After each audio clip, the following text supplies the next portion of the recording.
Over the past few decades, there's been a growing trend, especially among a specific section of left liberals, to refer to what they call the PMC, or Professional-Managerial class.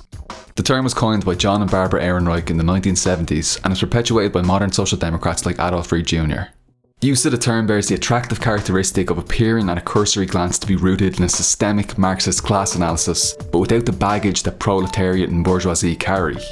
Indeed, it's used by some erroneously as a synonym for the term petty bourgeois. But what does it actually mean?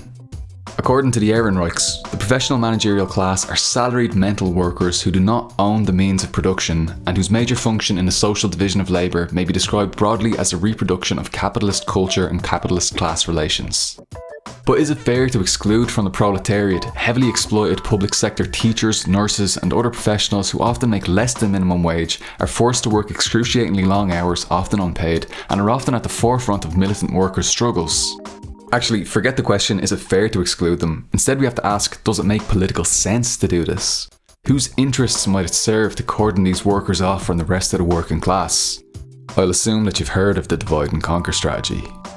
Furthermore, this is fundamentally at odds with the Marxist analysis of class, which is defined by people's material relationship to the means of production. The bourgeoisie or capitalist ruling class owns the means of production. It makes its living by virtue of that. The proletariat or working class doesn't own the means of production and instead needs to sell its labour power in order to survive. And there are of course various substrata of each class. As we can see, the PMC largely fit into the latter, the proletariat, with the exception of some rich professionals like lawyers or doctors who both work and maybe have a private practice where they hire a small number of employees, in which case they would have the dual class character of the petty bourgeoisie. In 1997, Michael Parenti recognised the error in the line of thinking that led to the designation of the PMC grouping. Class gets its significance from the process of surplus extraction.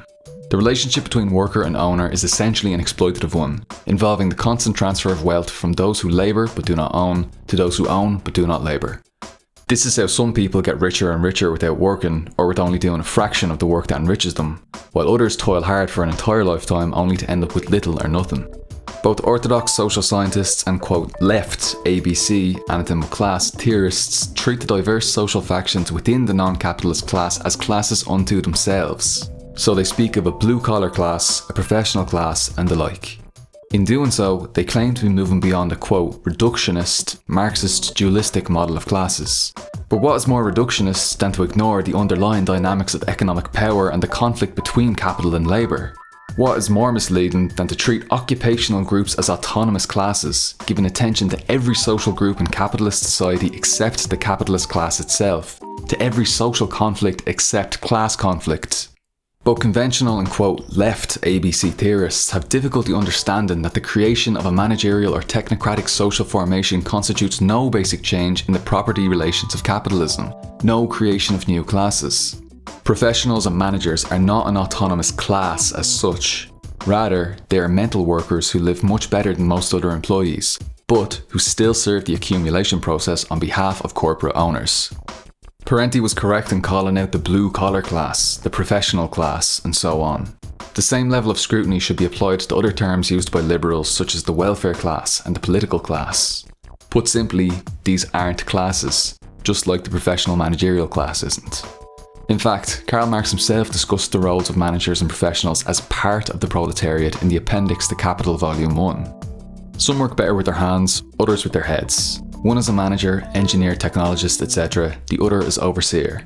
The third as manual labourer or even drudge. An ever-increasing number of types of labour are included in the immediate concept of productive labour, and those who perform it are classed as productive workers.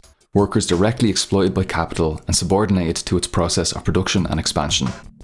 As we see, it's clear that managers, as well as most professionals, are part of the proletariat from a Marxist perspective, unless they own the means of production. Any so-called Marxist who tries to tell you otherwise should be treated with deep suspicion and prodded on the subject. Indeed, we should also prod the Ehrenreichs on how they came to the conclusion that the PMC was a separate class to the proletariat and the bourgeoisie. Let's examine their understanding of class. A class is characterised by a coherent social and cultural existence. Members of a class share a common lifestyle, educational background, kinship networks, consumption patterns, work habits, beliefs. Sure, forget your relationship to the means of production. Your consumption patterns and kinship networks are the true determinants of your class. Let's not forget your educational background, because the people who receive free third level education in socialist countries and even social democracies are all just PMC. Why stop there? Why not suggest that class is determined by your accent, or by whether or not you enjoy classical music? As we can see clear as day, there's no place for such liberal analyses as the professional-managerial class within Marxist class analysis. However, that's not to say that we should discard the notion that there are certain higher-up groups within the proletariat that may be inclined to work against their own class interests and support the bourgeoisie. Lenin himself wrote about these potential class traitors when he described a certain strata of the working class who have been bribed with imperialist super profits and converted to watchdogs of capitalism and corruptors of the labour movement.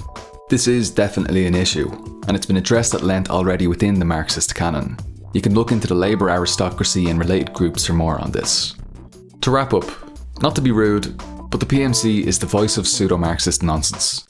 You should be sceptical of any so-called intellectuals you hear peddling this narrative. Now, that's not to say you shouldn't discuss professional managerial types, but it is to say that they aren't a class in the Marxist sense of the term.